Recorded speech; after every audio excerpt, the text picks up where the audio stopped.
Вече една година тренираме заедно. През тази година концепцията и идеята на тренировките ми се формира и спечели много последователи, за което съм безкрайно благодарна.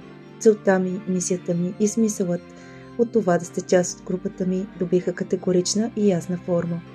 На първо място за мен е да предам любовта към движението, така че то да се настани трайно в ежедневието ви.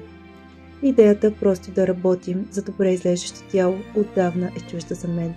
Мисията ми е постигане на здраво и силно тяло, способно да се движи на пълен капацитет. Искам да гледате на себе си като велико творение, криещо безкрайен потенциал. Ето защо целта ми е да ви изпълня с желание и мотивация да продължите и разберете на колко още сте способни. Стремежът на съвременния човек да изглежда по определен начин никога не е бил приоритет за мен.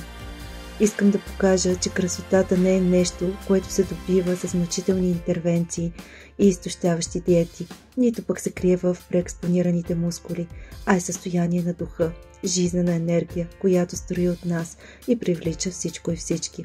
Състояние, извисяващо ни отвъд ограничените представи за възможностите ни. За да бъде постигнато това, трябва да сме влюбени в движението, влюбени в природата, влюбени в живота. Да заразяваме околните с тази безкрайна, освобождаваща, изцеляваща и трансформираща енергия. Това е моята цел, това е моята мисия, това е моят смисъл.